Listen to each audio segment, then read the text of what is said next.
I never thought I'd be sleeping in my parents' garage at 32, especially not after paying off their entire mortgage. The irony wasn't lost on me as I lay on the old fold-out cot, staring at the ceiling where expensive cars used to be parked. Now it stored broken dreams and a daughter they'd rather forget. Sarah. My mother's sharp voice cut through the thin walls. The bathroom needs cleaning before your sister's dinner party tonight. I closed my eyes, taking a deep breath of musty garage air. My sister Olivia, the golden child, had just landed a job at Maxwell Industries, one of the largest tech companies in the country. Of course, they were throwing her a celebration dinner. "Coming, Mom," I called back, swinging my legs off the cot. The concrete floor was cold against my bare feet. They hadn't bothered to put down carpeting when they converted my old bedroom into Olivia's home office 3 months ago. 6 months earlier, I had transferred $250,000 to their account to pay off their mortgage. They were about to lose the house same house I'd grown up in, the same house where my father had taught me to ride a bike in the driveway, where my mother had once braided my hair before school. I couldn't bear to see them lose it. "The garage is good enough for you," my mother had sneered when I asked if I could move back home temporarily after my apartment building was sold for redevelopment. "We need to keep the guest room free for when Olivia visits." Olivia, who lived 20 minutes away in a luxury apartment. Olivia, who had never contributed a penny to family expenses. Olivia, who was about to be celebrated while I scrubbed toilets. I grabbed my cleaning supplies from the corner of the garage where I kept my meager belongings. The past 3 months had been a masterclass in swallowing my pride. Every morning, I'd wake up early to avoid being seen by the neighbors, sneak into the house through the side door, and get ready for work in the downstairs bathroom, the one reserved for the help. My parents had no idea what I actually did for a living.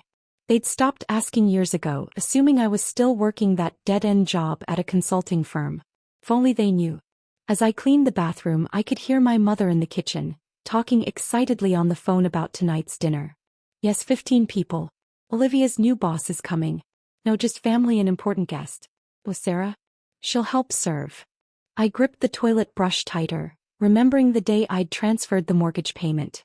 There had been no thank you, no acknowledgement. Instead, my father had looked at the bank statement and said, "Well, it's about time you contributed something to this family." The doorbell rang, interrupting my thoughts. Through the bathroom window, I caught a glimpse of catering vans pulling up. The celebration was beginning. "Sarah." My mother's voice again. "Go change into something presentable. And use the garage entrance.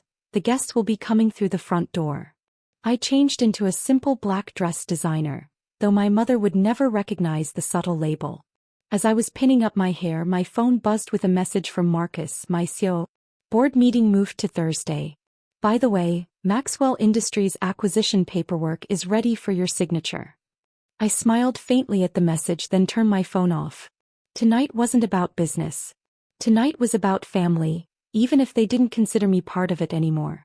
The guests arrived in waves of expensive perfume and tailored suits. I recognized most of them, family friends who used to pinch my cheeks at birthday parties but now looked through me as if I were part of the furniture.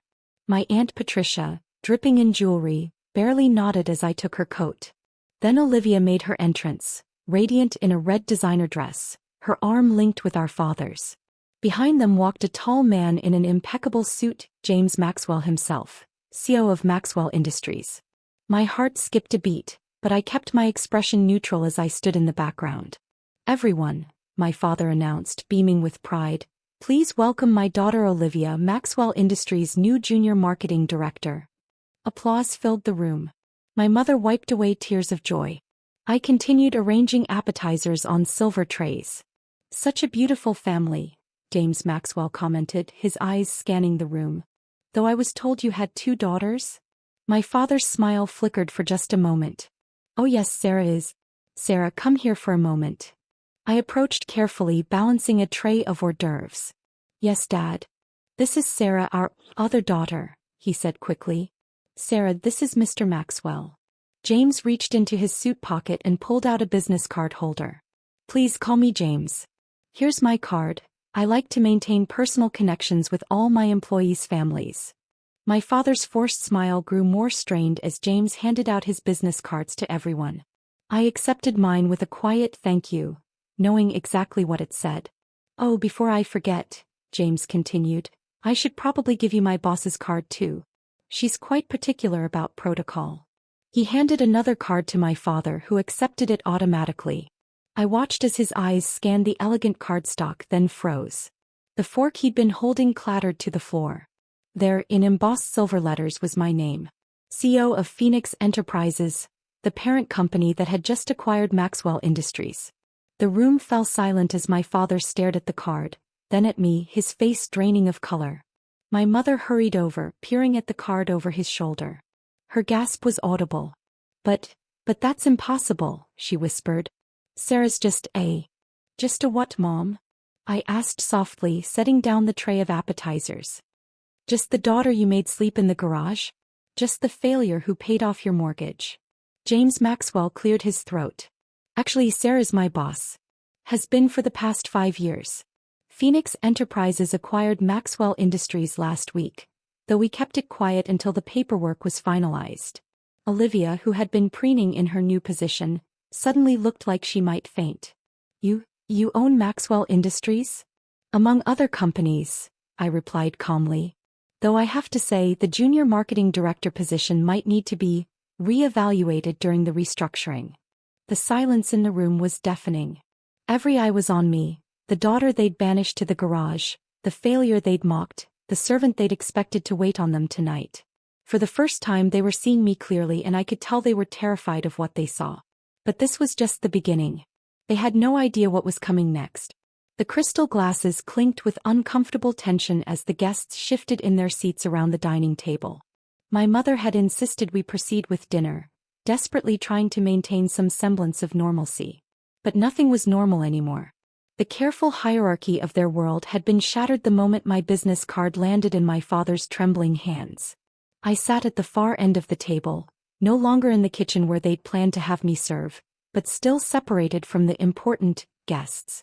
James Maxwell, however, had insisted on sitting next to me, much to my mother's poorly concealed distress. Sarah, my father's voice cracked slightly as he attempted to take control of the situation. Why didn't you tell us about any of this? I took a slow sip of wine, an expensive vintage from my own cellar that I'd brought as a gift, which they'd earlier dismissed as probably cheap. You never asked, I replied simply. In fact, the last time I tried to tell you about my work, you said, and I quote, "Nobody cares about your little consulting job." Olivia, who had barely touched her food, spoke up. But Phoenix Enterprises is worth billions. They're one of the largest holding companies in the country. How could you possibly be successful? I finished for her. Be wealthy, be powerful. It's amazing what one can accomplish when they're consistently underestimated and ignored. My mother's hand shook as she reached for her water glass. But the garage. Why would you stay in the garage if you're so successful? I wanted to see if there was any limit to how poorly you'd treat me, I said quietly. Apparently there wasn't. The truth hung heavy in the air. Every demand they'd made, every insult they'd thrown, every time they'd made me feel small, it all came rushing back, but now with a different weight. James cleared his throat. Sarah's being modest, actually. Phoenix Enterprises doesn't just own Maxwell Industries. We've acquired 7 Fortune 500 companies in the past year alone. Your daughter is one of the most influential CEOs in the country. My Aunt Patricia choked on her wine. She'd been one of the loudest voices mocking my career choices over the years. But the mortgage payment, my father said weakly. You made such a big deal about helping us.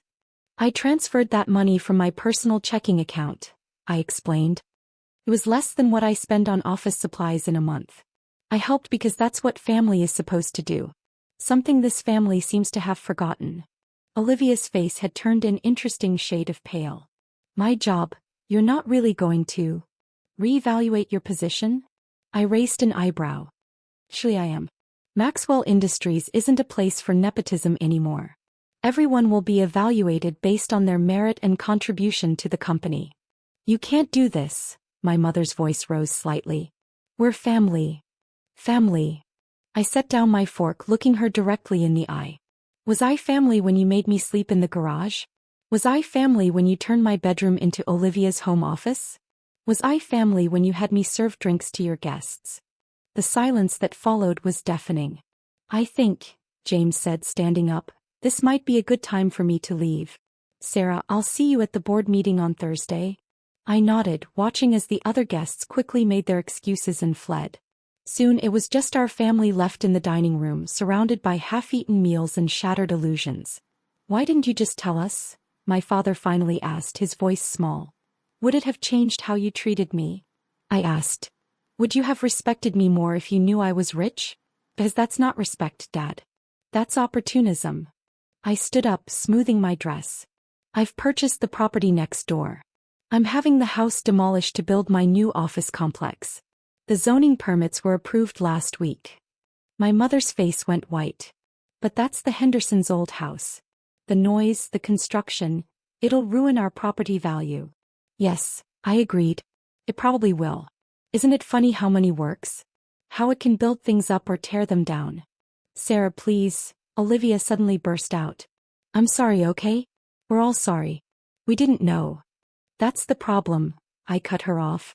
You didn't need to know I was successful to treat me with basic dignity. You didn't need to know I was powerful to show me basic respect. I walked to the garage to collect my things. My father followed me, hovering in the doorway. The cot, he said, looking at the shabby bed where his millionaire daughter had been sleeping. We made you sleep on a cot. Yes, I said, picking up my designer overnight bag, the one they'd assumed was fake. You did. We can't change the past, he said quietly. But maybe we can try to fix things? I turned to face him. You know what's interesting, Dad? I built my entire empire while you were busy dismissing me. Every company I acquired, every deal I closed, every success I celebrated, I did it all without you. And I'll continue to do so. What are you saying? I'm saying that I don't need to fix things with you. I don't need anything from you. For the first time, you're the ones who need something from me. I walked past him, through the house where my mother and Olivia sat in stunned silence, and out the front door. My driver was waiting with my car. Not the modest sedan I usually took to keep up appearances, but the Bentley I actually owned. The office, Miss Harrison? He asked, opening the door. No, I said, looking back at the house one last time. Take me home. The next few weeks were a blur of activity. True to my word, the Henderson house was demolished and construction began on my new office complex. The noise was constant, starting precisely at 7 a.m. every morning, right when my parents usually enjoyed their morning coffee on the patio. Olivia was reassigned to an entry-level position at Maxwell Industries, based on her actual qualifications. She lasted 3 days before quitting, unable to handle having to work her way up like everyone else. My mother tried calling several times, her messages evolving from demands to pleas. Sarah, please, the construction is driving us crazy. Sarah, we can work this out.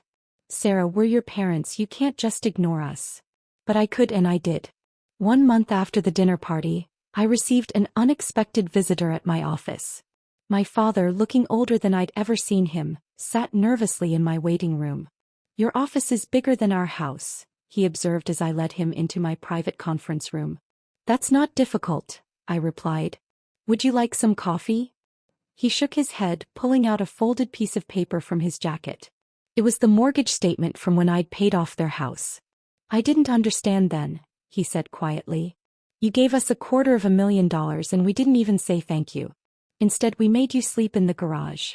Yes, I said simply, waiting. I've been thinking about what you said about not needing to know someone is successful to treat them with dignity. He looked down at his hands. We failed you, Sarah. Not just as parents but as human beings. You did, I agreed. I'm not here to ask for anything, he continued. I needed you to know that I understand now. And I'm sorry. Truly sorry. I studied him for a long moment. The construction next door will continue for at least another year. He nodded. We deserve that. And Olivia will need to find her own way in her career. Yes. And things will never go back to how they were before. He stood up slowly. I know. But maybe they can be better? Different but better. I thought about the little girl who used to ride her bike in the driveway, who just wanted her parents to be proud of her. She was gone now, replaced by a woman who had built an empire out of spite and success out of silence. Different, I agreed finally. We can try different. As my father left, I looked out my office window at the construction site next door. The old Henderson house was completely gone now, making way for something new. Sometimes I realized that's what it takes, tearing everything down to build something better. My phone buzzed with a message from James Maxwell. Board meeting in 5 minutes. By the way, your sister just applied for another position under a different name. I smiled, typing back, rejection letter already drafted. Some things would never change. But some things had changed forever. The daughter they'd banished to the garage now had the power to reshape their entire world. And while forgiveness might be possible, forgetting never would be. I gathered my papers for the board meeting, pausing briefly to look at the business card that had started it all. Sarah Harrison, CEO, Phoenix Enterprises. The garage might have been good enough for me then, but now? Now I had built myself a tower of glass and steel, a monument to every time they tried to make me feel small. And that was worth more than any family dinner could ever be.